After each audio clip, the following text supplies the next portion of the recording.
हर साल दिसंबर और जनवरी के महीने में झारखंड के कई पर्यटक स्थलों पर भीड़ भाड़ देखी जाती रही है।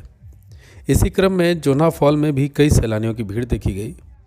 इसी क्रम में आज हम आपको जोन्हा फॉल के बारे में कुछ ऐसी चीज़ें बताएंगे जिसे सुनने के बाद आपको भी वहां जाने का मन जरूर करेगा। रांची से लगभग 40 किलोमीटर दूर जोन्हा गांव में स्थित है जोन्हा फॉल्स।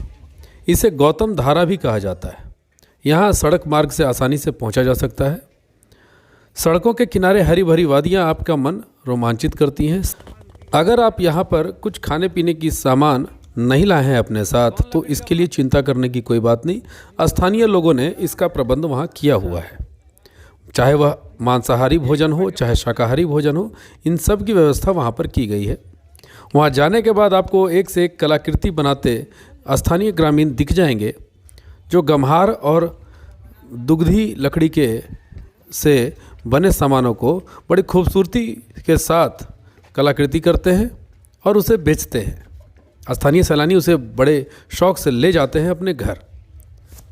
जोन्हा फॉल्स का दूसरा नाम गौतम धारा भी है। ऐसा कहा जाता है कि यहाँ पर भगवान बुद्ध स्नान करने आए थे, इसीलिए बौद्ध धर्म के लोगों के लिए भी यह एक पर्यटक स्थल के रूप में है। यहाँ पर आपको एक गौतम बुद्ध का छोटा सा मंदिर भी दिखाई देगा। साथ ही वहाँ पर और भी कई ऐसी व्यवस्थाएं हैं। प्रत्येक शनिवार और मंगलवार को यहाँ मेले का भी आयोजन होता है। यहाँ पर उस दिन पर्यटकों की संख्या भी ज़्यादा होती है। जोन्हा जलप्रपात ज़मीन से लगभग 45 मीटर ऊंची है, जिसकी वजह से आपको जोन्हा फॉल तक पहुँचने में लगभग 700 से अधिक सीढ़ियाँ बनी हुई है। इसकी मदद से ही आप जलप्रपात तक पहुँच सकते हैं। इसी रास्ते पर आपको एक मूर्ति भी दिखेगी जो गौतम बुद्ध की है। काफ़ी पुरानी मूर्ति देखने से लगती है। पहाड़ों को काटकर उस मंदिर को बनाया गया है। बताया जाता है कि इस बुद्ध मंदिर को राजा बलदेव दास बिरला के बेटों ने बनवाया था।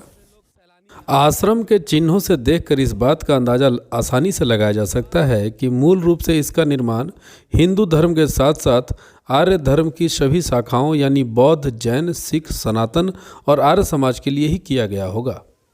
स्थानीय लोग जोन्हा को गंगा नाला भी कहते हैं क्योंकि इसकी धारा गंगा घाट से आती है। काफ़ी नीचे जाने के बाद आप जलप्रपात तक पहुंच जाएंगे और धारा की दूसरी तरफ कोनार्डी और दुआरसीनी गांव भी है। कहाँ से आए हैं आप लोग? हम लोग रामगढ़ से आए हैं। अच्छा, यहाँ का क्या करने आए यहाँ पे? हम लोग यहाँ अभी नया साल बिताने के लिए, मतलब पुराना साल बिताने के लिए और नया साल मनाने के लिए घूमने आए हैं और इस आगमन का तैयारी कर रहे हैं। हाँ, और यहाँ जलप्रपात का मजा लेने आए हैं। वहाँ के सैलानियों ने बताया कि कोरोना की वजह से पिछले साल अधिक सैलानी नहीं आए थे, लेकिन इस साल कोरोना के प्रभाव के कम होने के बाद सैलानियों की भीड़ देखी जा रही है। वहाँ मौजूद सैलानियों ने भी इस प्रकृति के आनंद का लुत्फ़ उठाते दिखाई दिए। कई लोग वहाँ पर इस प्राकृतिक छटा का और प्राकृतिक सौंदर्य की बात करते नजर आए। यहाँ प्राकृतिक सुंदरता के साथ साथ अब आसपास के व्यवस्था की बात करें तो लोगों के आजीविका के लिए वहाँ पर स्थानीय लोग कलाकृति करते हैं और उन्हीं कलाकृतियों को बेचने का काम करते हैं। लकड़ी के ऊपर कलाकृति करते हुए एक बुजुर्ग से हमने बातचीत की। उन्होंने क्या कहा आप खुद भी सुने।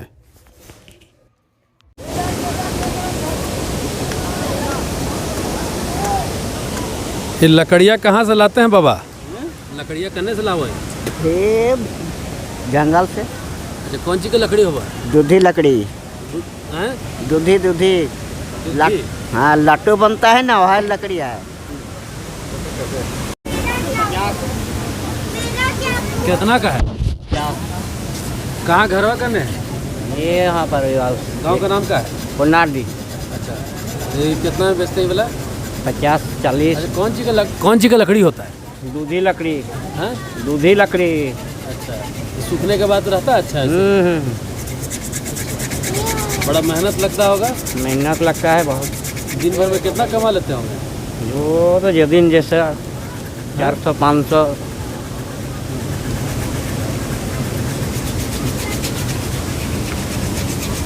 तो पॉलिश हो जाता है। इसके बाद क्या इसको पॉलिश करते हैं या फिर ऐसे ही रख देते हैं? ऐसे ही रहता है। ऐसे ही हाँ बस ऐसे ही, हाँ पॉलिश नहीं करते, हाँ? पॉलिश उलिश नहीं करते हैं। बिक्री हो जाता है। ऐसे अनदिना क्या करते हैं फिर आप? यहाँ आता है गाड़ी, सालों भर आता है। सालों भर आदमी आता है? 10-15 गाड़ी डेली आता है। अच्छा, उतना में आप लोग का गुजारा चल जाता है? हाँ घर में खेती बाड़ी है ना। खेती बाड़ी भी है। कितना कमा लेते हैं? जैसा कमाते हैं 100, 200, 300, 400। अब मान लीजिए पिकनिक का समय है, हाँ अभी तो भीड़ भाड़ रहता है, तो और ऐसे नॉर्मली कैसे कमा पाते हैं? जैसा कमाते हैं, एक दिन एक पैसा नहीं। एक आदमी कुछ नहीं? हाँ ना, जैसे ना आदमी आता है ना, हाँ। तो 300, 400, 500 कमाते हैं। और खेती बाड़ी? खेती बाड़ी धान है। धान है? हाँ बढ़िया से होता है? हाँ, अच्छा। आलू है। और यहाँ काम रोजगार के लिए कोई व्यवस्था? काम दानों के खेती भी काम करके यहाँ आते हैं बेचने के लिए। अच्छा, एक दो सरकार के बारे में सारा सुविधा मिलता है सरकार का यहाँ? हाँ सरकार कहाँ दे रहा है? नहीं, ना पूरा कोई व्यवस्था नहीं है। ना। अभी तो सरकार आपके द्वार करके बोलता है गांव-गांव में सरकार घुस जा रहा है। आया है आप लोग के यहाँ? ना हमारा वृद्धा पैसा नहीं मिल रहा है। काहे नहीं मिल रहा है? ना वृद्धा पेंशन नहीं मिल रहा है? अच्छा, तो बस इसी से जीवन यापन हाँ। चल रहा है। घर में क्या गो बाल बच्चा है? हम लोग 8 गो है, 2 गो लड़का है, 6 गो लड़की है। लड़का क्या करता है? वो स्कूल में है। एक लोग गया है काम करने के लिए बाहर। इनको वृद्धा पेंशन नहीं मिलता है। सरकार आपके द्वार कार्यक्रम चल तो रहा है, लेकिन ये लोग किसी तरह से यहाँ गुजारा कर रहे हैं, लकड़ी के ऊपर नक्काशी करके। खैर ये कलाकृति जो है ये झारखंड की खूबसूरती है। आगे और भी देखते हैं क्या क्या मिलता है जोन्हा फॉल में। आप देख सकते हैं जोन्हा फॉल में बहुत बढ़िया एक तो पहले से ही अच्छे दृश्य है। यहाँ पर जलप्रपात हैं और अभी एक नया सर्विस शुरू किया गया है। यहाँ पर जीप लाइन सर्विस शुरू की गई है, जहाँ पर एक व्यक्ति का किराया 200 रुपया बताया जा रहा है। और इसका उद्घाटन भी कल आजसू के जो सुप्रीमो हैं सुदेश महतो जी, उन्होंने ही मंगलवार को किया। और आप देख सकते हैं, और इसका जो देखरेख कर रही हैं वो x limit adventure world limited Pune की कंपनी है। और इसके ज़रिए पर्यटक जो हैं झरना के ऊपर से गुजरते हुए प्राकृतिक सौंदर्य का नज़ारा ले सकते हैं।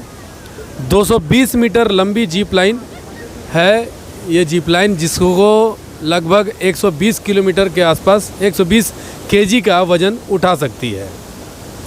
लोग इसके आनंद लेते दिखाई दे रहे हैं, अभी आप देख सकते हैं। और इस बीच में कई लोग आ रहे हैं जा रहे हैं। हालांकि कुछ लोगों का कहना है ये शुल्क थोड़ा महंगा है, लेकिन अब आनंद हर तरह का लेना हो तो कुछ खर्च भी करने पड़ेंगे आपको। लेकिन बहुत ही अच्छा सुविधा शुरू किया गया है, पर्यटक इससे आने का उनका मन करेगा। सबसे बड़ी बात है कि पर्यटकों को आने का मन करेगा, चलो कुछ एडवेंचर भी किया जाए, ये सोच करके।